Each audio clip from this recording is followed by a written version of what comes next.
हरे हरे हरे राम राम राम हरे हरे हरे कृष्ण कृष्ण कृष्ण हरे हरे हरे राम राम राम हरे हरे हरे कृष्ण कृष्ण कृष्ण हरे हरे ब्रह्मानंदं परमसुखदं केवलं ज्ञानमूर्तिं द्वन्द्वातीतं गगनसदृशं तत्त्वमस्यादिलक्ष्यम् एकं नित्यं विमलं अचलं सर्वधी साक्षिभूतं भावातीतं त्रिगुणरहितं सद्गुरुं तं नमामि सद्गुरु शान्तं सच्चिदानन्दविग्रहं पूर्णब्रह्मपरानन्दैशम् आनन्दीवल्लभं सद्गुरु सच्चिदानन्दं केवलं करुणाकरं ज्ञानयोगेश्वरं वन्दे ज्ञानदेवा पुनः पुनः ओम नमो ज्ञानेश्वरा करुणाकरा दयाळा तुमचा अनुग्रह पावन झालो चराचरी मी कलाकुसरी काहीचनेने बोलतो वचन्याती भाविका एका जनार्दनी तुमचा दास त्याची आस्फुरवावी.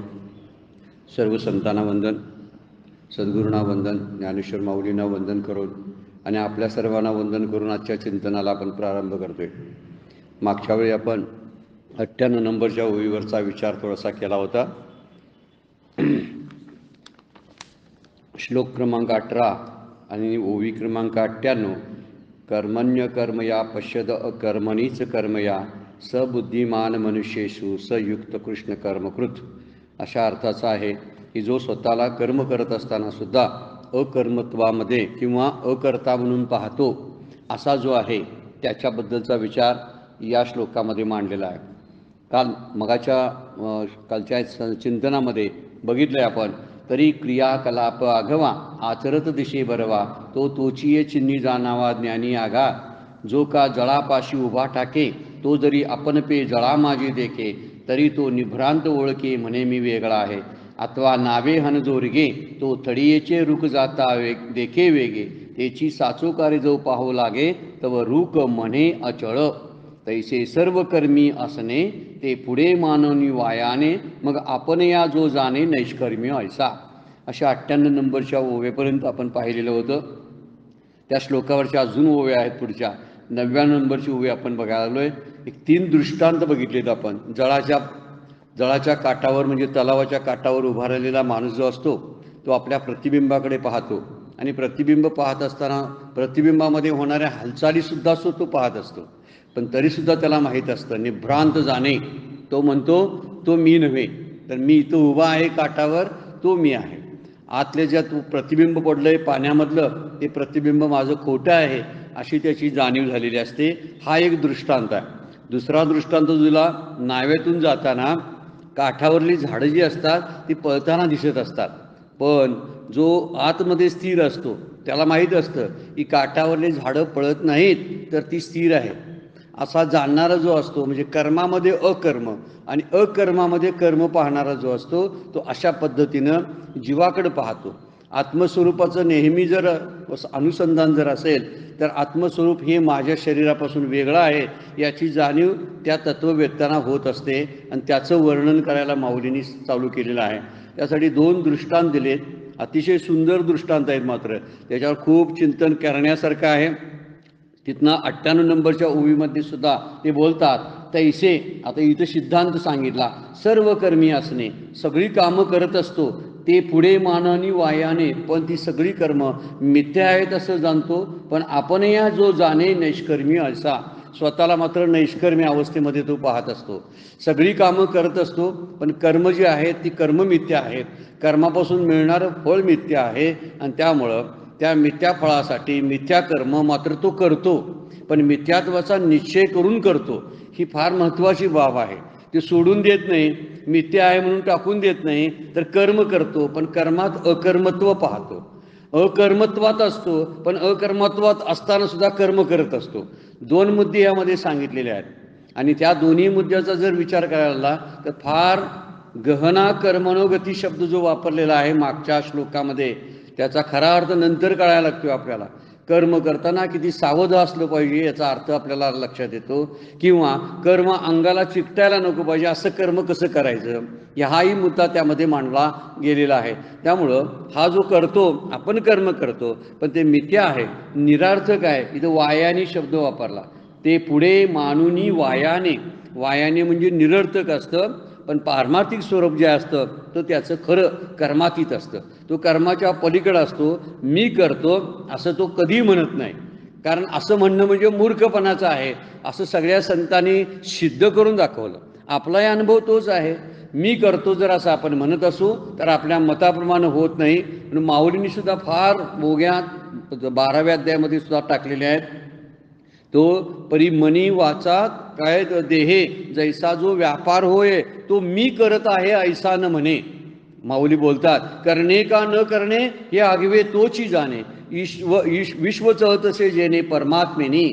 जो करायचं काय नाही करायचं हा जो चलनवलन करणारा ईश्वर जाणतो. हे मनानं वाचनानं केलेल्या सगळे व्यापार जे असतात ते व्यापार मी करतो असा भाव कधीही ठेवू नये. तसा भाव जर ठेवला तर त्याच्या होणाऱ्या फळाला आपणच जबाबदार राहतो आणि ती फळं घ्यावीच लागतात आणि ती सुखदुःखाची असतात.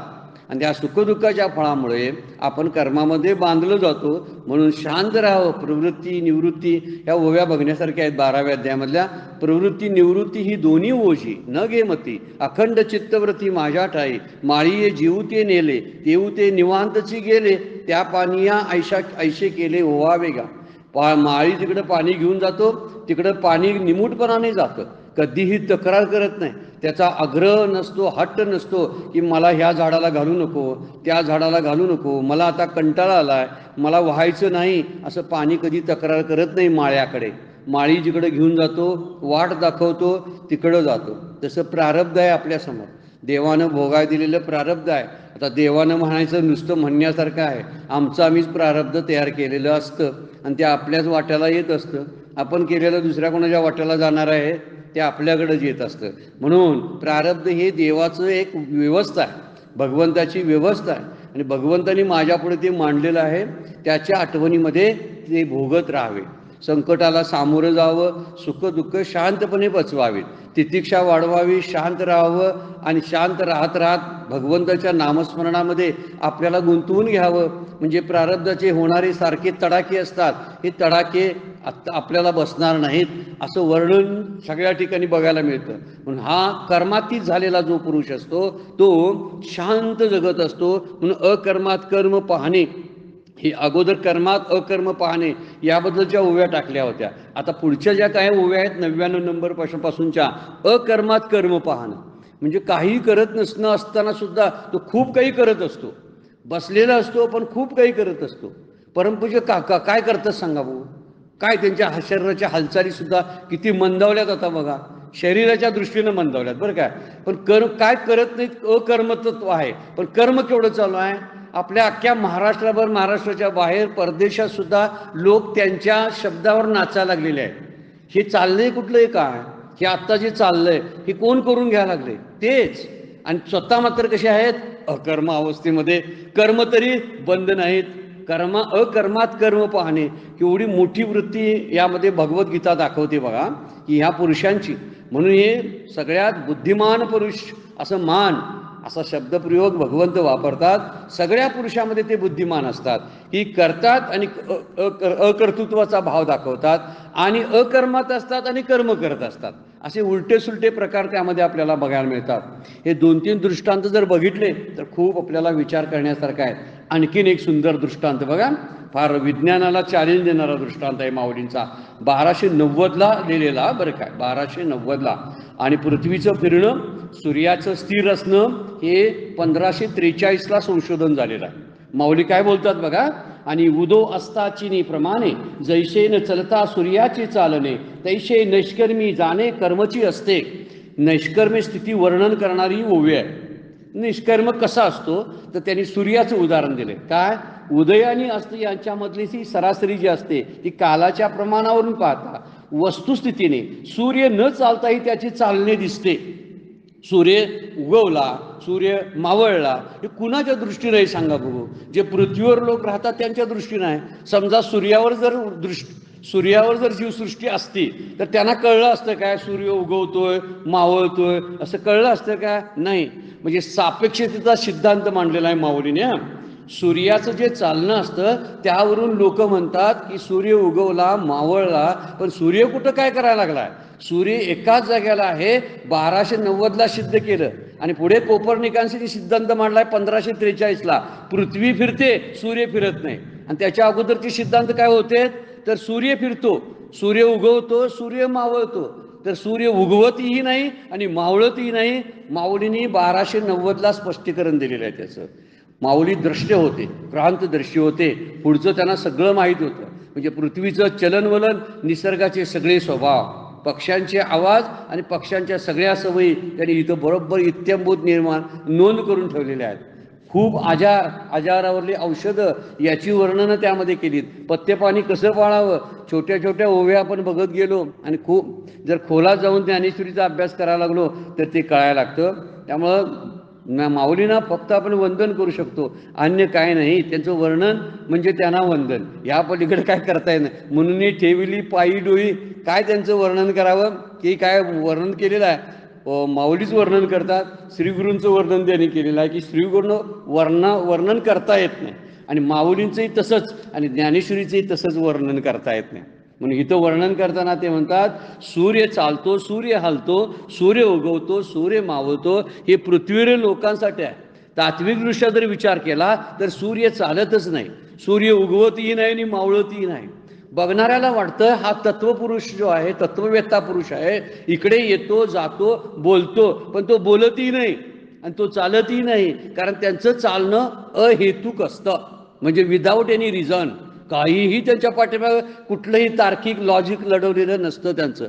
बघायला गेलं तर मात्र ते अकर्मात असताना सुद्धा कर्माचा मोठा पसारा मांडून ठेवतात. एवढा मोठा पसारा.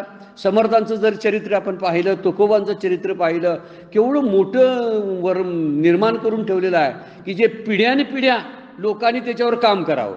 मग ते कर्म करत नाहीत का? आजही कर्म करायला लागलेत असा त्याचा अर्थ आहे. ज्ञानेश्वरी जर आज आपण अभ्यासाला लागलोय तर हे ज्ञानेश्वर आपल्याकडून कामच करून घ्यायला लागलेत आणि आपण शांत आहे. हे अकर्मातलं कर्म पाहणं म्हणतात, हे ते आपल्याला बघायला मिळतं. म्हणून इथं तात्विकदृष्ट्या जर विचार केला तर सूर्याचं चालणं हे मिथ्या आहे. सूर्य हलत नाही, डुलत नाही. म्हणून कर्माचं कर्तृत्व तो जो तत्ववेत्ता पुरुष आहे आपल्याकडे घेत नाही. सूर्य तरी कुठं, त्याला कुठं माहिती आहे काय काय चाललंय, कुठल्या राज्यामध्ये सूर्याच्या प्रकाशामध्ये कुणाकुणाचं काय चाललंय हे सूर्याला ज्ञात तरी आहे का? काहीच नाही. कोण त्याच्यावर सोलर एनर्जी तयार करतो, कोण त्याच्यामध्ये कपडे उन्हात घालतो, कोण त्या उन्हाला शेकत बसतो, कोण काय वाटेल ते चालू आहे प्रत्येकाचं. पण सूर्याला याची थोडी सुद्धा कल्पना नसते. संतांच्या जीवावर खूप जण जगायला लागले आज. ज्ञानेश्वरी पोट भरण्याचा उद्योग आहे आजचा. म्हणजे ज्याच्याकडे ज्ञानेश्वरी आहे त्याला पोटाची काळजी करावी लागत नाही. माऊलींनी सांगितलेलं आहे, आशीर्वाद देऊन ठेवलेला आहे. आणि ग्रंथोपजीवी विशेषी लौकिकीये द्रष्टा अदृष्ट विजय होवावेची. माऊलींनी पसायदानामध्ये आपल्याला काय दिलाय? आशीर्वाद दिला. जाऊ, तुमच्याकडे ग्रंथ आहे, ज्ञानेश्वरीचा अभ्यास करताय तर या ग्रंथाच्या जीवावर तुमचं पोट भरणारच. आणि अनेकांचा अनुभव आहे तसा. म्हणून हे सगळं चालवणं आहे ते स्वतः. ते काय करतात सांगा? की काही करत नाहीत. पण तरी विचार केला तर कर्माचं कर्तृत्व ते स्वतःकडं घेत नाहीत. एवढी मोठी ज्ञानेश्वरी लिहिली, 9034 ओव्यांची ज्ञानेश्वरी आहे. पण लिहिताना आणि शेवट करताना काय केलं बघा? किंबहुना तुमचे केले धर्म कीर्तन हे सिद्धी नेले. तुमचे केले म्हणतात, येथे माझे जे उरले पायिकपण, मी काय केले नाही म्हणतात ते. माझ्या सद्गुरूंनी माझ्याकडून धर्मकीर्तन करून घेतलं. ही ज्ञानेश्वरीचा एवढा पसारा मी केला, हा मी केला नाही असं म्हणतात. हे मोठी माणसं जर मी केला नाही म्हणतात तर आमच्यासारख्या छोट्या माणसांनी मी करतोय हा भाव किती वेळा पुन्हा पुन्हा त्याचं रिपिटेशन करावं सांगा बघू? आपण करतोच की मी केलं हे दाखवण्यासाठी आपण खूप प्रयत्न पण करत असतो. आपल्याकडून झालं हे समजावं लोकांना यासाठी. तुकोबा सुद्धा काय म्हणतात बा? फोडिले भांडार धन्याचा माल, मी तो हमाल भारवाही. हा माझ्या धन्याचा सगळा माल आहे. आणि मी कोण आहे? मी जे आता सगळी ग्रंथरचना केली किंवा कीर्तन प्रवचन पुराणं केली, हे माझ्या धन्याचा माल हमालासारखा मी फक्त वापरला. माझ्याकडे स्वतःचं काही नाही. केवढी नम्रता त्या संतांच्याकडे आहे आणि अकर्तृत्वाचा भाव केवढा आहे. म्हणजे कर्मातलं अकर्म आणि अकर्मातलं कर्म या दोन्ही शब्दांचा अर्थ यावरून आपल्याला लक्षात येतो की त्यांनी केवढं करून सुद्धा काही नाही केलं असंच बोलतात.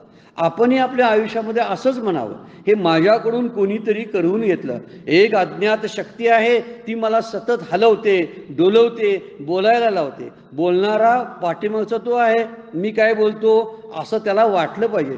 तुकोबा सुद्धा म्हणतात की विठ्ठलानं मला ही वाचा दिलेली आहे, सखा कृपावंत वाचा त्याची. तुकोबा वर्णन करतात, सखा कृपावंत वाचा त्याची, वाचा त्याची आहे. आणि उपनिषद आणि वेदांत सगळं सांगतो, वाचेची वाणीची वाणी, ही जे कानाचा कान, डोळ्याचा डोळा, हे शब्द जे वापरलेत ना, त्या डोळ्यानं ते होतंय सगळं, ह्या डोळ्यानं काय होत नाही. हा भाव जर जागृत राहिला तर अकर्मामध्ये सुद्धा कर्माचा भाव निघून आपल्याला लक्षात यायला लागतो. सुरेश भटांचं एक फार सुंदर काव्य आहे, रंगुनी रंगात साऱ्या रंग माझा वेगळा, गुंतूनी गुंत्यात साऱ्या पाय माझा मोकळा. फार सुंदर वर्णन केलेलं आहे बरं काय. आता अलीकडचे कवी आहेत म्हणून त्याला काय कमीपणा देणं त्या काव्याला, असा त्यातला भाव असता कामा नये. आपण जनरली बोलतो संतांच्याच काव्यांची प्रमाणं द्यावीत. बरोबर आहे, संतांची काव्य प्रमाणासाठी द्यावी लागतात, पण तरीसुद्धा असे काही आधुनिक कवीसुद्धा होऊन गेले, गदिमांसारखे, बाबा बोरकर सारखे किंवा सुरेश भटांसारखे, की यांनी किंवा कुसुमाग्रजांसारखे किंवा केशवसुतांसारखे यांनी जे काव्य दिलं ना जगाला, ते काव्यसुद्धा संतांच्या काव्याची बरोबरी करणारं जरी नसलं तरीसुद्धा तिथंपर्यंत पोचणार आहे. मात्र त्यांच्या काव्यांचा जर उलगडा जर आपण करत गेलो तर हे म्हणतात, रंगुनी रंगात साऱ्या, काय म्हणतात, रंग माझा वेगळा. असं करता येते? किती अवघड गोष्ट आहे. सगळीकडे रंगपंचमी चालू आहे, मी त्यात खेळतोय, आणि जरी असं असेल तरी माझा रंग वेगळा कसा मला ठेवता येतो. तर याचा अर्थ आहे की मला माझ्या आत्मस्वरूपाला कुठलाही रंग नाही. माझं शरीर रंगवता येईल, मी शरीराने रंगत असतो, शरीराने सगळ्यात भाग घेत असतो, शरीराने मी स्वतःला आई बाप मुलगा काहीतरी समजत असेल, पण मी आई नाही, बाप नाही, मुलगा नाही, मी कोणी नाही, असा रंग माझा वेगळा. आणि गुंतूनी गुंत्यात साऱ्या पाय माझा मोकळा. पाय मोकळे असले पाहिजेत बरं काय, नंतर अवघड होऊन बसतं. नंतर जे रडू फुटतं ना शेवटच्या टप्प्यात, आणि वार्धक्यातली कथा तरी ऐकूशीच वाटत नाही. वार्धक्यामध्ये केवढं जिणं भयंकर होतं आपल्याला जाणीव आहे, त्याची सगळ्यांना जाणीव आहे.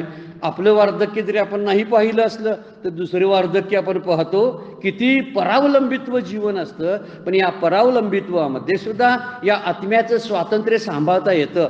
जर आत्मस्वरूपाचं अवधान टिकून ठेवलं असेल तर आत्मा स्वतंत्र आहे याची जाणीव होते. आणि आत्मा म्हणजे मी आहे, मला वेगळं का मी समजतो त्याच्यापासून. मी ज्यावेळी वेगळा समजलो तसा मला वेगळेपणाचं दुःख झालं. मी वेगळा समजलो म्हणून जर मी त्याच्याशी एकरूप जर झालो तर तो जसा आनंदी आहे किंवा जो तो सतरूप आहे आणि ज्ञानरूप आहे, तसा मला सुद्धा ज्ञानरूप करणार आहे. पण आपण त्याच्याशी एकरूप झालो तर. आणि म्हणून इथं म्हणतात, गुंतोनी गुंत्यात. कुठला गुंता आहे सांगा बघू, तर प्रपंचाचा गुंता आहे. या गुंत्यात असावं, फिरावं, बोलावं, क्रिया प्रतिक्रिया यांचा खेळ पाहावा. पण खेळात जसं भाग घेतो आणि त्यामध्ये कसा खेळ असतो, लहानपणी पोरं खेळत असतात बघा, त्यामध्ये कुठलं काय नसतं, आहे तसं आहे. रवींद्रनाथ टागोरांची एक सुंदर कविता, त्या कवितामध्ये त्यांनी वर्णन केलेलं आहे की समुद्राच्या काठावरती वाळूमध्ये मुलं सुट्टीच्या दिवशी किल्ले बांधत असतात. एक किल्ल्यावर किल्ला, पहिला मजला, दुसरा मजला असे सुद्धा बनवत असतात. दिवसभर ते रविवारी ते खेळ खेळत असतात आणि खेळ खेळून जेवणाची सुद्धा आठवण नसते. पण संध्याकाळ झाली की ते उठतात आणि त्यात तोच खेळ, जेवढा उशीर इतका ते घर बांधायसाठी लावला होता, ते एका क्षणात आपणच त्याच्यावरती नाचतात आणि घरला सुटतात. हे आपल्याला जमण्यासारखं आहे काय? असा प्रपंचाची लुटूपुटूची लढाई आणि भातुकलीचा खेळ मांडावा आणि तो खेळ आपणच आपल्या हाताने मोडावा. किती मोडावा म्हणण्यापेक्षा तो सोडून जावा. घर बांधणं असू दे, पण घर बांधताना सुद्धा घराची आठवण असणं, कुठल्या खऱ्या घराची, ही फार महत्त्वाची गोष्ट आहे. घर किल्ल्यांचं, वाळूंची बांधली, ही वाळूची घरं आहेत. प्रपंचात बांधलेली आपण जी आहेत ना, ही वाळूची घरं आहेत. पण वाळूची घरं आहेत, पण ही कधीतरी नाशिवंत आहेत, मोडणार आहेत, कारण ती वाळूचीच आहेत. साधी पाण्याचा झोत जरी आला, समुद्राची एक लाट आली, तर त्याबरोबर ते नष्ट होणार आहे याची जाणीव ठेवून ती बांधावीत आणि त्यातमध्ये गुंतावं. म्हणावं हे माझं घर आहे, ही माझी खोली आहे, तेवढ्यापुरतं म्हणावं. पण एका लाटेनं ते नेस्तेनाबूत होणार आहे याचाही विचार करणं फार गरजेचं आहे. संध्याकाळी लगेच त्यांना वाटायला लागते मी माझ्या घराकडे जायला पाहिजे, मला आता आईची आठवण यायला लागलेली आहे, मला भूक लागलेली आहे, त्यामुळे मला घरी जायचं आहे. हे घरी जाण्याची आठवण जी आहे ना ही आत्मसत्तेकडे जाणं आहे.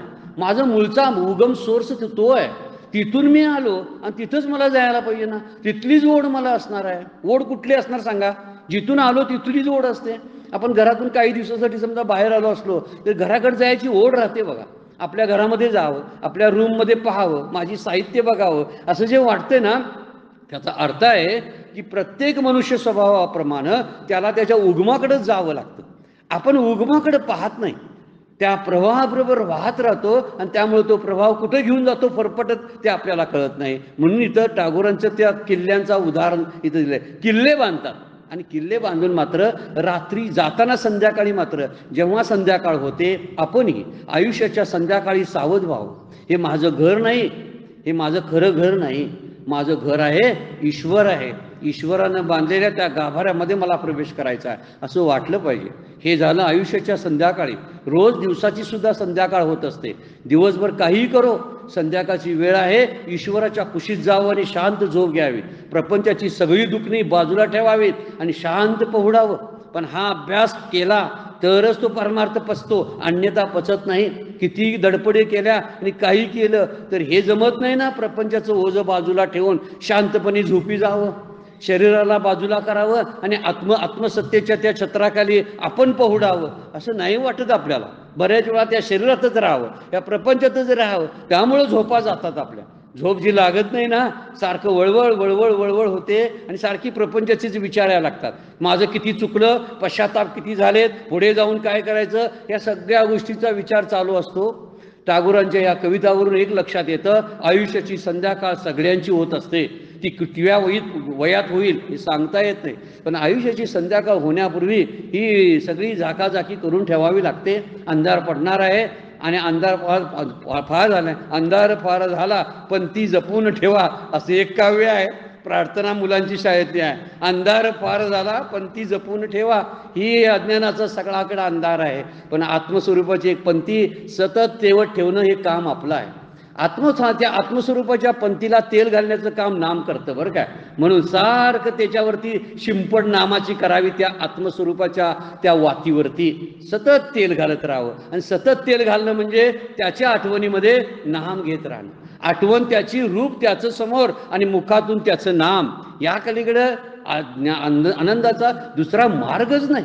पण जर तो कळला, सापडला, अंगीकारला, रोजच्या ॲप्लिकेशन जर त्याचं केलं तर त्या गोष्टी घडतात. अन्यथा नुसती बोलाची कडी आणि बोलाचा भात जीवन या कोण तृप्त झाला असं तुकोबांचं वचन आहे.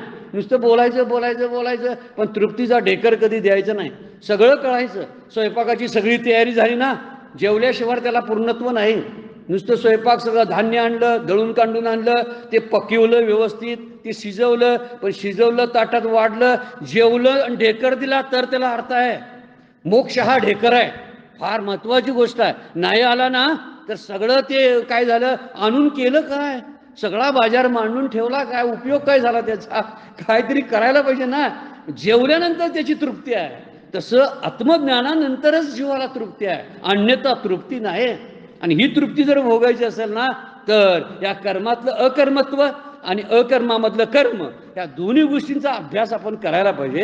आणि अभ्यास करून झाल्यानंतर जी नैष्कर्मी स्थिती आहे, लोक काही बोलो, सूर्याला म्हणतात ना, उगवतो, मावळतो, येतो, जातो, कुठंतरी नाहीसा झाला, ढगाच्या आड गेला, हे सगळं चालू असतं. पण तो कुठंही जात नाही, कुठंही येत नाही, तो तिथंच आहे. आमची दृष्टी इकडं तिकडं जाते. म्हणून मला तसं वाटतं, पृथ्वीवर मी राहतो म्हणून मला अंधार आणि प्रकाशाचा अनुभव येतो. मी जर पृथ्वीवर राहिलो नसतो, जर कुठल्या तरी सूर्याजवळच्या ग्रहावर, उदाहरणार्थ एका कुठल्या तरी ध्रुवावरती 6-6 महिने दिवस 6-6 महिने रात राहायचे अनुभवतो आजही आपण. हा 6-6 महिन्याचा दिवस त्यांच्यासाठी सूर्य कुठं जातो सांगा बघू, कुठंच जात नाही. त्यांना मावळणंही नाही आणि उगवणं पण नाही, कारण सूर्याच्या उजेडातच ते असतात. असं आत्मप्रकाशामध्ये जर आपण राहायला लागलो तर मला कधीच प्रकाशाचा आणि अंधाराचा अनुभव येणार नाही, प्रकाशाचाच येणार आहे, अंधाराचा कधीच येणार नाही. म्हणजे माझ्यासाठी अज्ञान अंधकार कधीच नसणार आहे जर माझी सूर्यदृष्टी असेल तर.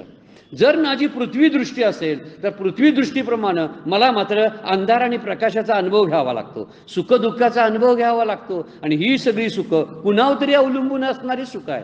त्यामुळे या सुखाचा मला फारसा फायदा होत नाही.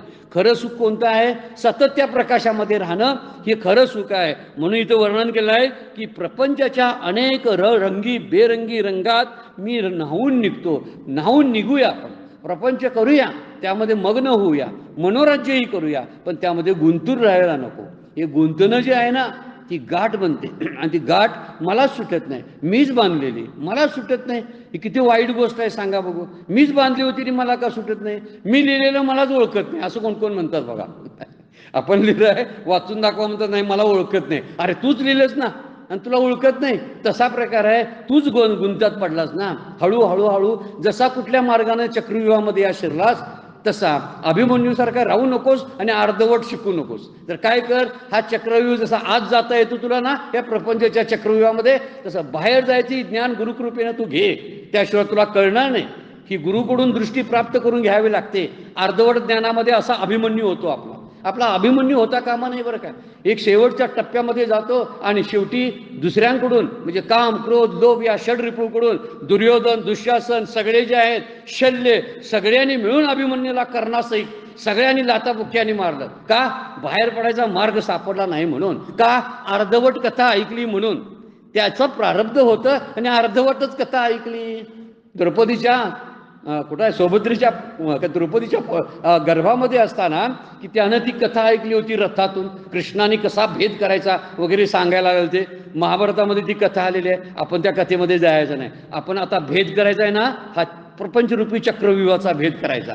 त्यासाठी सावधपणानं पाय टाकले पाहिजेत. भगवान श्रीकृष्णांच्याकडं श्री गुरूंच्याकडून ही कथा पूर्ण ऐकून घेतली पाहिजे. आपण कसं जातोय, आपण जातो पण बाहेर पडायचा मार्ग सुद्धा त्याला सापडला पाहिजे. म्हणजे जातानाच सगळ्या मार्गांची निरीक्षण करत जायचं. हा मार्ग, या मार्गावर एवढी एवढी वळण आहे कारण मला पाठीमागे यायचं. का? मला माझं कर्तव्य म्हणून हे प्रपंचाची सगळी कर्तव्य करायची आहे. पण करता करता करता मी इतक्या लांब जाऊ नये की मागे येण्याचा रस्ताच मी विसरावा. तर त्यासाठी मला मागे येण्याचं सुद्धा मार्गदर्शन गुरु कृपा करू शकते. म्हणून त्यासाठी काय करावं? लक्षात ठेवावेत रस्त्याचे मार्ग, आणि येताना परत त्याच मार्गानं एकाच वेळी ज्यावेळी माझी इच्छा होईल त्यावेळी मला येता आलं पाहिजे. असं येता येण्यासाठी म्हणून इथं विचार केलेला आहे की म्हणून सूर्याचं फक्त उदाहरण दिलंय, आणि सूर्याचं उदाहरण देऊन हा प्रपंचाची रंगीबेरंगी वर्णन केलेलं आहे. म्हणून या प्रपंचाकडे बघताना काय करतात हे अकर्मात कर्म पाहणारे? काय करतात तर साखरे महाराजांचा एक दृष्टांत आहे. मेलेल्या मुलीचा नवरा म्हणून प्रपंचाकडे पाहतात ते. बघा काय गंमत म्हणून ते दृष्टांत कसं आहे. त्याचा ताटा, जावायचा ताटा कधी असतोय बघा. आपली मुलगी जिवंत असली तर मग त्याचा ताटा ना, नाही तर त्याला कोण विचारते सांगा बघू. समजा मुलगीच आपली गेली, जी मुलगी एका मुलग्याला दिलेली आहे ती मुलगी गेली आणि जावई आहे. पूर्वी येत होता ना, काय त्याचा बडजास्त असायचा. घरात आले की आले आले आले पाहुणे, त्याची व्यवस्था सगळी करा ना तर रुसून जाईल पाहुणा जावई म्हणून. आता येतोय जातोय बसतोय कोण विचारत नाही काय नाही. असा प्रपंचाला करून ठेवावा पुढच्या टप्प्यामध्ये. म्हणून त्याला काय करावं? त्या मधल्या मायेला मारून टाकल्याशिवाय ह्याला गत्यंतर नाही. ती माया नावाची मुलगी जायलाच पाहिजे. म्हणजे उडतोय ना, या जावायला किंमत कोण देते सांगा ना? काही किंमत आहे त्याची? काहीच उपयोग होत नाही. हा वरचा जो प्रपंच आहे तो प्रपंच काही उपयोगाचा नसतो. त्यातलं ममत्व काढलं, त्यातली ममता काढली, त्यातली अहमबुद्धी काढली तर जावाई म्हणून शिल्लकच राहत नाही ना. म्हणून जावायचा ताटा संपून जातो. प्रपंच जो भयावह वाटत होता ना तो भयावह वाटत नाही नंतरच्या टप्प्यामध्ये. साखरे महाराजांचं उदाहरण दिलेलं आहे, त्यामुळे त्याचा विचार थोडासा करावा यासाठी माऊली बोलतात. आणि उदो अस्ताचिनी प्रमाणे जैसे न चलता सूर्याचे चालणे. सूर्य चालत नाही तरी चालणं वाटतं. तैसे नैष्कर्मी जाणे कर्मीची असते. ही कर्म कसं करतात? नैष्कर्म्य स्थितीमध्ये कसे असतात? जसा सूर्य असतो तसा. लोक त्यांना म्हणत असतील की चालतात, बोलतात, येतात, जातात, मार्गदर्शन करतात, पुस्तकं लिहितात, सगळे म्हणू द्यात, ते काहीच करत नाहीत असा त्याचा अर्थ आहे. पुढे बघा काय म्हणतात ना 100व्या मूवीमध्ये, तो मनुष्य सारिखा तरी आवडे परी मनुष्यत्व तयान घडे जैसे जळामाजी न बुडे भानुबिंब. परत आणि दृष्टांत दिलाय बघा. काय म्हणतात बघा, जे ब्रह्मदृष्टीने मनुष्यासारखा दिसतो मात्र कारण त्याचे हात पाय डोळे कान हे माणसासारखे असतात, परंतु त्याच्या सामान्य मनुष्यपणा संभवत नाही, कारण तो ब्रह्म असतो. जसं पाण्यात सूर्याचं प्रतिबिंब दिसतं पण मूळ बिंब पाण्यात बुडत नाही, त्याप्रमाणे तो ज्ञानी मनुष्य देहात असला तरी त्याला देहतादात्म्य नसतं. सुंदर वर्णन केलेलं आहे बघा. म्हणजे असतो प्रपंचात पण प्रपंचात नसतो. हे शरीर प्रपंचामध्ये असतं, तो प्रपंचामध्ये नसतो. म्हणजे शरीरापासून तो बाहेर असतो, त्याचं देह तादात्म्य सुटलेलं असतं. माणसासारखा दिसतो पण त्याला मनुष्यत्व त्याचं जे असतं ते त्यानं मर्यादित काय म्हणतं, पण मनुष्यत्व त्याला मर्यादित करत नाही. म्हणजे माणसाच्या खोळीत राहतो, माणसाच्या शरीररूपी खोळीत राहतो, पण ती जी खोळ आहे ती त्याला बंदिस्त करू शकत नाही, कारण त्याचं व्यापकत्व त्याच्या डोक्यात असतं. तो म्हणतोय मी आहे काय संकोचनी झालाशी लहान, घेई आपोषण ब्रह्मांडाचे. तुकाराम महाराज म्हणतात अणुरेणुया ठोकडा तुका आकाशा एवढा. काय बाबा विचार कसा सांगा, गगनाहुनी नाम वाढ नाम आहे. माऊलीने वर्णन केले हरिपाठामध्ये. सगळे संत बोलतात ना ते असे छोट्याशा या डबक्याबद्दल बोलत नाहीत बरं का, अफाट सागराबद्दल बोलतात. सगळ्या ब्रह्मांडाबद्दल ते ब्रह्मांडाचे अधिकारी आणि मालक असल्यासारखे बोलतात. आपण एखाद्या छोट्याशा डबक्यामध्ये छोट्याशा घरामध्ये राहतो आणि त्याचं मालकीत्व घेतो म्हणून आपण छोटे होतो. सगळ्या जगाचं मालकीत्व जर आपण घेतलं आणि समजलो आपण मी मालक आहे सगळ्या जगाचा, तर आपणच खरंच हो हे विश्वची माझी घर, आईशी मती जयाची स्तोर, हे शब्द जे वापरतात माऊली, सगळं माझं विश्व हे घर आहे. आता विश्व घर झालं तर तिथं कुठं काय राहते बघा सांगा, काही राहत नाही. कुठलं ममत्व राहते सांगा बघू. मठामध्ये आल्यावर आश्रमामध्ये आल्यावर घराबद्दलचं ममत्व राहते काय सांगा बघू, राहतच नाही. तिथं छोट्याशा डबक्यामध्ये 2-3 माणसामध्ये त्यांचीच तोंड बघण्यामध्ये सगळं आयुष्य जातं वाया. पण इकडं बाहेर आपण कुठेतरी आलो की एवढं मोठं विश्व पसारलेलं आहे. या विश्वाच्या पसारामध्ये स्वतःला आपण नंतर कळायला लागते मी एक कसपटासारखा प्राणी आहे यामधला, मी कोणीही नाही याची जाणीव त्या छोट्याशा मर्यादित विश्वातून बाहेर पडल्यावर कळतं, त्याशिवाय कळणार नाही. म्हणून इथं तो माणसासारखा दिसतो, परंतु मनुष्यत्व त्याला मर्यादित करू शकत नाही. तो देहाच्या आकारात देहाच्या खोळीत अडकत नाही. तर सूर्यबिंब जसं असतं, ते सूर्यबिंब जरी असलं तरी ते बिंब पाण्यात दिसतं मात्र, पण त्याला पाणी कुठं लागतं, ते बुडलेल्याचं जाणीवच नसते. माऊली म्हणतात जैसे जळा माझी न बुडे भानुबिंब. भानुबिंब बुडत नाही, म्हणजे संसाराचा मल त्याला लागत नाही. कमळपत्र जसं दाखवलेलं आहे ना, वर्णन केले शास्त्रानं, कमळपत्र पाण्यात जरी असलं तरी कमळपत्रावरती पाणी स्थिर थांबत नाही, ते कोरडंच असतं नेहमी. असा कोरडेपणा प्रपंचात कळला पाहिजे आपल्याला. कोरडेपणा शब्दाचा अर्थ आहे प्रपंचात राहावं, पण प्रपंचात काय करणं, मन रमवणं, म्हणजे त्यामध्ये गुंतणं आहे. जीव जो म्हणजे अंतःकरणात पडलेलं चैतन्याचं प्रतिबिंबच आहे ना. इथं प्रतिबिंबाचा दृष्टांत दिलेला आहे. जीव कशाला म्हणलेला आहे, चिदाभास कसला असतो तो, हे बुद्धी स्वच्छ आहे, सात्विक आहे, तेच तत्वाचे आहे. त्यामुळे त्या स्वच्छ दर्पणासारखी आरशासारख्या असलेल्या बुद्धीमध्ये आत्म्याचं प्रतिबिंब पडतं, त्या कुटस्थाचं, आणि त्या प्रतिबिंबालाच चिदाभास म्हणतात. आणि चिदाभास म्हणजे जीव आहे, ते प्रतिबिंबच आहे. आणि या प्रतिबिंब मात्र काय करतं, बुडतं आणि बुडूनच राहतं आणि बुडलेल्याचा पाण्याचा अनुभव घेतं. हीच त्याची चूक आहे. त्यानं समजायला पाहिजे हे प्रतिबिंब आहे, माझं बिंब तिकडं आहे, त्या बिंबाकडे त्यानं जायला पाहिजे. आणि बिंब कोण आहे, कुटस्थ चैतन्य जे आहे ते त्याचं बिंब आहे. हे जीव चैतन्य काय आहे, प्रतिबिंब आहे. आणि खरं बिंब कुठलं आहे, आत्मस्वरूप आहे. त्या आत्मस्वरूपाकडे जायला पाहिजे ना. एखादा तलावाच्या काठाला बसून एखादा वाकून जर बघायला लागला, चंद्राचं दर्शन रात्रीचं घ्यायला लागला, तर समजा त्याला चंद्राकडे जर बघायचं असेल तर चंद्राची प्रतिकृती म्हणून तो पाण्यात पाहतो, बघू देत. पण जर खऱ्या चंद्राकडे जायचं असेल तर बरोबर त्या प्रतिबिंबाच्या उलट्या दिशेने त्याला प्रवास करावा लागेल. आपणही तेच आहे. आपल्या उगमाकडे जायचं असेल तर प्रवाहाच्या उलट्या बाजूने प्रवास करावा लागतो. परमार्थ अवघड का वाटतो माहिती आहे, उलटा प्रवास आहे म्हणून. सवयचा प्रवास असतो तो संसाराचा असतो. गंमत करत राहायचं, रडायचं, हसायचं, त्याच प्रवाहामध्ये काहीतरी करत राहायचं, स्वतःला मोठं समजायचं, छोटं समजायचं, कायम चालू असतं. मान अपमान कीर्ती सगळं सहन करीत जायचं, हा एक वाहता प्रवाह आहे. पण ज्याला हे नको आहे ना, तो म्हणतो माझा सोर्स कुठं आहे मला बघायला पाहिजे. कारण हे मलिन झालेला सगळा प्रभाव आहे, किती टप्प्यानं वाहत आलेला हा प्रभाव आहे, यामध्ये किती घाण पडलेला आहे. अनादी काळाचा सगळी रचना आहे ही प्रकृती, अनादी काळाची आहे, कुठून वाहत आलेली आहे. मला तिकडे जायचं आहे, मूळ त्याचा ईश्वर आहे, ईश्वराचा शोध मला घ्यावा लागेल, असा त्याची तळमळ लागते. आणि त्या तळमळीनं तो उलट्या प्रवासाला लागतो. इथं आपण तेच उदाहरण घेतलं. चंद्राचं प्रतिबिंब पाहिलंस, जर तुला खरा चंद्र पाहायचा असेल तर उलट्या बाजूला जा, म्हणजे तुला दिसतो बघा खरा चंद्राचा प्रकाश दिसतो, आणि त्यामध्ये तू जाऊ शकतोस, पाहू शकतोस, त्याचं दर्शन तू घेऊ शकतोस. जीव चैतन्याचा विचार इथं माऊलींनी या दृष्टांतातून केलेला आहे. शास्त्र कसं सांगतात बघा, जीव चैतन्य आपण मगाशी बघितलं की बुद्धीत पडलेलं आत्म्याचं प्रतिबिंब, त्याला जीव चैतन्य म्हणतात. खरा असतो तो कुटस्थ असतो, त्या कुटस्थाचं ते प्रतिबिंब आहे. म्हणून त्यानं जीव चैतन्यानं काय करावं, तळमळीनं त्याला आपलंसं करावं. म्हणजे ते तू आहेस, हे जे तत्वज्ञान आहे ते म्हणजे काय, ते म्हणजे कुटस्थ चैतन्य. तू म्हणजे कोण, तू जीव चैतन्य, तू ते आहेस, लक्षात ठेव, असं त्यांना म्हणायचं आहे. ते आहेस, तू प्रपंच नाहीस. कशात संसारामध्ये भानुबिंब भिजून कशाला राहायला लागलास पाण्यामध्येच बुडायला लागलास कशाला. हा प्रपंचामध्ये का बुडतोस, पाणी हे प्रपंच आहे आणि त्यामध्ये तू बुडायला लागलास. बाहेर पड, म्हणजे तुला जाणील तो मनुष्यासारखा तरी आवडे, परी मनुष्यत्व तयानं घडे, जैसे जळा माझी न बुडे भानुबिंब तर बुडत नाही ना. मग तू कुठं बुडलेल्याचा अनुभव घ्यायला लागलास. प्रतिबिंब कधी बुडलं म्हणजे खरं बुडलं काय, ते नाही. पण तो खरं मानतो, मृत्यूपर्यंत त्याला पटत नाही की मी आत्मा आहे, मी खरं माझं बिंब आहे, ते बाजूला आहे, हे कळतच नाही त्याला. हे साधं प्रतिबिंब आहे आणि प्रतिबिंबामध्ये मी अडकून राहिल्यामुळं मला खऱ्या बिंबाची कळतच नाही. म्हणून हा दिसतो आनंद हे त्याचं स्वरूप आहे आणि त्यामुळं आनंद भोगण्यासाठी बाहेर जावं लागत नाही.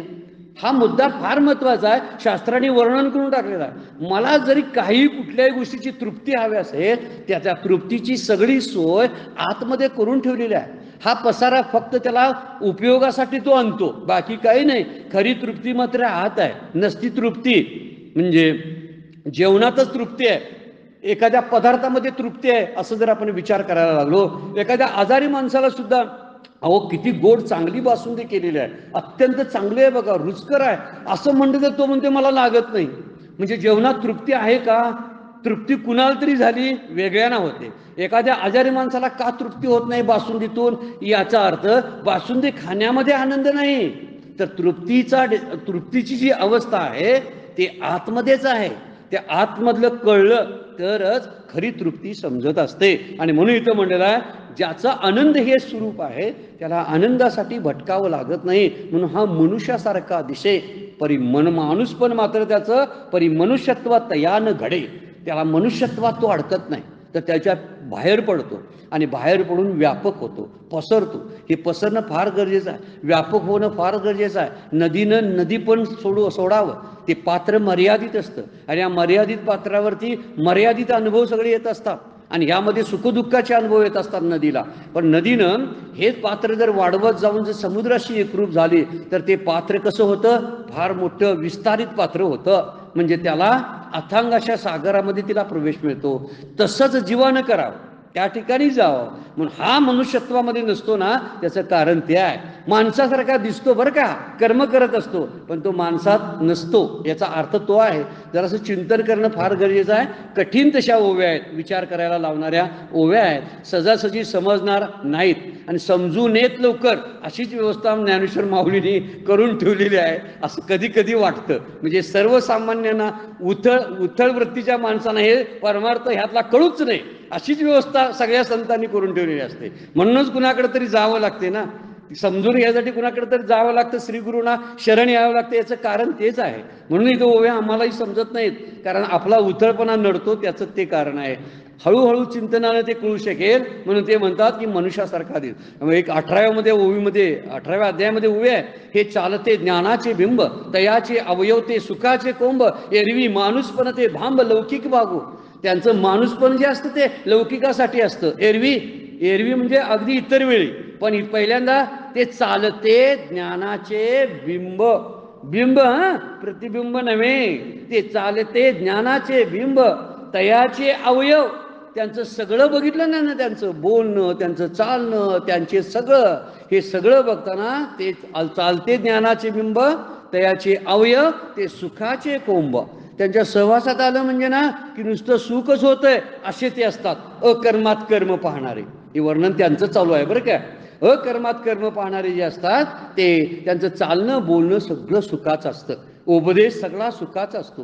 त्यांच्या सहवासामध्ये गेलं की आनंदाची अनुभूती या लागते, शांत वाटतं, तृप्ती वाटायला लागते त्यांच्या सहवासामध्ये. असे ते पुरुष असतात सत्पुरुष. म्हणून त्याचं वर्णन करताना माऊलींनी तसं केलेलं आहे.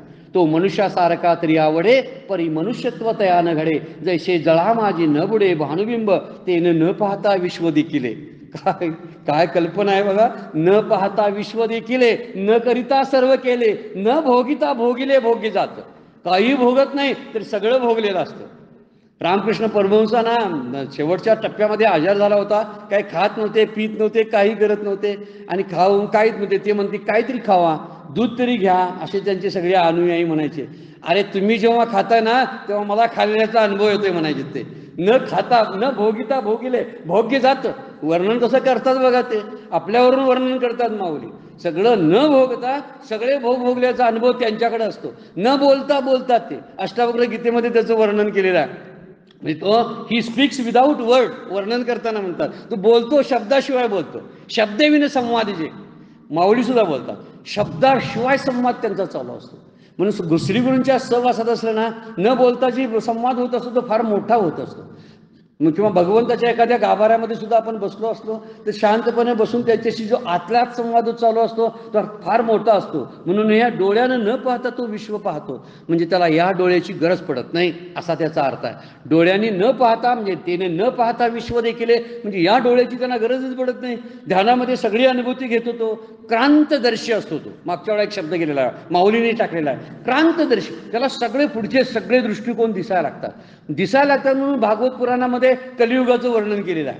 किती वर्णन, कित्येक हजार वर्षापूर्वीचं भागवत पुराण कलियुगाचं वर्णन कसं काय करू शकते सांगा बघू. ते पुरुष द्राष्टे होते, त्यांना दिसत होतं की पुढे काय काय चालू राहणार आहे, आता कली येणार आहे, कलीचं युग सुरू होणार आहे, पुढे घटना काय घडणार आहे त्याचं वर्णन अगोदर करून ठेवलं होतं. वाल्मिकी ऋषींनी रामायण राम जन्माच्या पूर्वी लिहून ठेवलेलं आहे. याचा अर्थच लक्षात येतो आपल्याला की हे त्यांना कसं सुचलं, तर त्यांना सगळं माहीत असतं. म्हणून न पाहता विश्व देखिले, डोळ्यानं त्यांना विश्व पाहावं लागत नाही. हालचाल न करता तो सर्व काही करतो आणि उपभोग घेत नसताना सुद्धा उपभोग घेतो. हे जे वर्णन कळण्यासारखं लवकर नाही बरं काय, लवकर कळण्यासारखं नाही. एका जागेला बसले असतात म्हणून परमपूज्य काकांच्याकडेच बघताना ह्या ओव्या आपल्याला आठवतात आणि त्या ओव्यांचा संदर्भ कळतो, अन्यथा कळणार नाही. आपण फार पुण्यवान माणसं आहोत की त्यांचं दर्शन आणि त्यांच्या स्पर्शाला आपण पात्र झालो. ही फार मोठी गोष्ट आहे आपल्या आयुष्यासाठी जर विचार केला तर बरं काय. ही माणसं ज्यांचं वर्णन ग्रंथाने केलं ती माणसं प्रत्यक्षात ज्याला बघायला मिळतात ते किती पुण्यवान माणसं सांगा बघू. किती पुण्यवान बघा. दुःखेश उद्विग्न मना सुखेश विगत स्फुरा, अशी रचना जर गीत्यानं सांगितली. ती गीतेची रचना पाहताना सद्गुरूंच्याकडे पाहिलं की ते सद्गुरू त्या ओवीचे त्या अर्थाचं सगळे अर्थ त्यांच्याकडे बघितले की आपल्याला कळायला लागतात. केवढे मोठे असतील ते ह्यावरून, आणि ते मोठे आहेतच, आपण किती मोठे आहोत हे आणि कळायला लागतं. का, त्यांना मी पाहिलं, त्यांना मी ऐकलं. हिथं म्हणतात हा जो क्रांतदर्शी सत्पुरुष आहे ना तो काय करतो, उपभोग न घेता सुद्धा सगळे भोग घेत असतो. तुकाराम महाराज अभंगामध्ये काय बोलतात बघा, न देखोन काही म्या पाहिले सकळी, झालो अवघी या परी मी हे माझे गेले दुरी. माझं आणि मी पण सगळं दूर गेलं, न घेता घेतले, हात पाय उसंतले, खादले न खाता रसना रस झाली घेता. काही मी चाकलं नाही तर चाकल्याचा अनुभव आला, मी काही खाल्लं नाही तर खाण्याच्या तृप्तीचा अनुभव मला आला. किती वर्णन एक वेगळ्या प्रकारचं आहे. एवढं स्पष्टीकरण द्यायला आपली सुद्धा वाणी कमकुवत पडते, त्याला कुठंतरी मर्यादा पडतात बरं का. ह्या ओवीचा अर्थ स्पष्ट करायला ह्या ओवीसारखं व्हावं लागतं तरच अर्थ कळेल त्याचा. तुका म्हणे व्हावे आपण तरच तू त्याची आपली खून दाखवतो. ईश्वरासारखंच आपण व्हायला पाहिजे तर ईश्वर आपली खून दाखवतो. एक उपनिषद सांगतं आत्म्याला जाणायचं असेल तर आत्माच आपण बघायला लागतो, आत्मदर्शनाशिवाय आत्मा जाणताच येत नाही असं वर्णन केलेलं आहे. याचा अर्थच असा आहे, या ओवीच्या अनुभवातली जी लोक आहेत ना त्यांच्यासारखं आपल्याला व्हावं लागेल. मग विश्व ते न पाहता विश्व देखिले, न करिता सर्व केले, न भोगिता भोगिले सगळे. एक ह्याची सोयराबाईंची सुद्धा एक अभंग आहे, पाहता पाहणे गेले दुरी. म्हणजे पाहत पाहत असताना पाहायचं बंद झालं. ध्यानातला अनुभव आहे बरं का.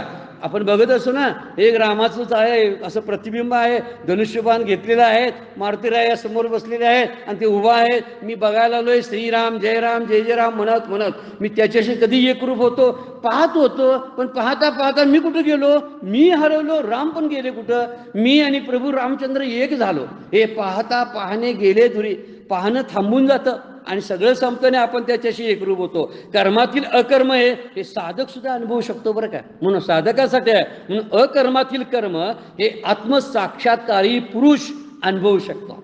हे अवघड आहे जरासा. हे कर्मातलं अकर्म एखादा साधक अनुभवू शकतो, पण अकर्मातलं कर्म हे एखादा साक्षात्कारी पुरुषच अनुभवू शकतो. अवघड थोडंसं का म्हटलं मी, कारण तो अनुभव येणं कठीण आहे. कर्मातलं अकर्म अनुभवता येतं साधक दशेमध्ये सुद्धा, पण अकर्मातलं कर्म अत्यंत अवघड आहे. परमपूज्य काका ते अनुभवतात, अत्यंत अवघड आहे. त्या आत्मसाक्षात्कार झाल्याशिवाय ते अनुभवता येत नाही. त्यामुळे संत एका जागेवर बसून सुद्धा खूप कार्य करतात. कुठं कुठं बसलेले आहेत, आज ते नाहीत तरी सुद्धा कार्य चालू आहे संतांचं. विचार करण्यासारखी बाब आहे. मग एक अकर्मातलं कर्म नव्हे काय, शांत आहेत त्यांच्या समाध्यावस्थेमध्ये, एकदम शांत आहेत. माऊले आहेत ज्ञानेश्वरीमध्ये गुडूप झालेत, गातेमध्ये तुकोबा झोपलेत, नाथ सुद्धा भागवतामध्ये आराम करतात आणि भागवत दासबोधामध्ये आरामात समर्थ बसलेले आहेत. आराम ते करतात, पण आम्हाला कामाला लावले, मात्र आम्हाला विचार करायला लावला की विचार करा म्हणून. अकर्मातलं कर्म हे तेच बघतात, म्हणून देह सोडताना सुद्धा तो निवांत जातो. ती कृतार्थतेचा अनुभव त्याला येतो, कारण त्यानं कुठल्याच कर्मामध्ये स्वतःला लिंपून घेतलेलं नसतं. त्यामुळं जरी ते बसलेले दिसत असले एका ठिकाणी, एकेची ठाई बैसला परी सर्वत्र तोची गेला, हे असो विश्व झाला अंगेची तो. आपणच विश्व बनतो, इतकं व्यापक पण त्याचं असतं. अर्जुना, तो एका देहाने एकाच ठिकाणी बसलेला असतो, परंतु प्रत्येक देहाच्या उपाधीद्वारा सर्वत्र तोच गेलेला असतो. अधिक वर्णन कशाला, तो ज्ञानी स्वतः विश्व झालेला असतो, त्याचं वर्णन अधिक कशाला. हे असो विश्व झाला अंगेची तो, आपणच विश्व होतो. हे विराट दर्शन म्हणलं ना ईश्वराचं, हे सगळं ब्रह्मांड हे ईश्वराचा देह आहे म्हणून सांगितलेला आहे. तसा तो देह अनुभवतो. म्हणजे सगळी जी सुखदुःख होतात ना, कुठल्याही जीवाला जरी दुःख झालं तर त्याला दुःख झाल्यासारखं वाटतं, कारण तो विश्व झालेला असतो. म्हणून संतांना कळवळा काय येतो सांगा बघू आपला. आम्हाला जरा जरी काहीतरी झालं की संत असे मोकलून असते हे करतात, तळमळ होती त्यांची. त्याचं कारण आहे आपल्या देहाशी ते एकरूप झालेले असतात, म्हणून सगळ्या विश्वाशी एकरूप झालेले असतात, म्हणून तो अनुभव त्यांना येत असतो. म्हणून त्यासाठी वर्णन माऊलीने केलेलं आहे की हे एका ठिकाणी बसलेले असले तरी निरंतर असे कर्मशील असतात, पण नैष्कर्म्याची मधुर शांती मात्र अनुभवत असतात. एवढं निष्कर्मामधली कसली शांती आहे ती स्वतः अनुभवत असतात आणि त्यांना जीवनाचं खरं रहस्य आहे ते कळलेलं असतं. म्हणून म्हणतात आपण की ते स्थिर आहेत, बसलेत असं वाटायला लागतं. फार सुंदर एक उदाहरण आहे बघा. भोवरा आपण खेळतो ना, दोरी बांधतो आणि भोवरा टाकतो बघा. जोरान जेव्हा भोवरा फिरत असतो ना, त्यावेळी एका ठिकाणी स्थिर असतो. लांबून बघितलं, अरे भोवरा उभा आहे, जवळ गेलं तर गती केवढी गती चालू असते त्याची. काय सुंदर उदाहरण आहे बघा. अशी गती त्या अकर्मात कर्म पाहणाऱ्यांची असते. ती कर्म म्हणजे त्याचं फिरणं आहे. लांबून बघितलं तर भोवरा स्थिर दिसतो, जवळ बघायला गेलं किती भयंकर फिरतो. किती ग्रंथ लिहिले, किती लोकांना त्यांनी अनुग्रहित केलं, किती लोक ते काम करायला लागलेले आहेत, कुठल्या ठिकाणी चाललेलं आहे. दिसतात मात्र उभा राहिलेले, जवळ गेले की दिसतंय काम केवढा आहे. हा जो मुद्दा आहे फार विचार करण्यासारखा. आणि माऊली म्हणतात त्यांनी काही न भोगता सगळं भोगलेलं असतं. कुठे एका जागेला बसून ते 10 दिशाला फिरत असतात, सर्वत्र तोच झालेला असतात. किंबहुना ते विश्व स्वतः अंगेची, स्वतःचं अंगच विश्व करून घेतात आणि त्यामुळं त्यांचा अनुभव हा मोठा व्यापक असतो. छोटी छोटी सुखदुःख त्यांना काय रडवणार आहे, तो काय हिंमत आहे प्रारब्धाची त्यांच्या पुढे जायला, काही हिंमत नसते. असा विचार माऊली मांडतात. त्या श्लोकावरच्या ओव्या 102 नंबरपर्यंत आपण संपवलेल्या आहेत. 18व्या श्लोकावरच्या ओव्या आणि माऊलींचं निरूपण. आता पुढच्या चिंतनामध्ये आपण 19वा श्लोक पाहणार आहोत. आजची सेवा सद्गुरूंच्या चरणी भगवान ज्ञानेश्वरांच्या चरणी अर्पण करतो आणि विराम घेऊया. पुंडलिक वरदारी विठ्ठल श्री ज्ञान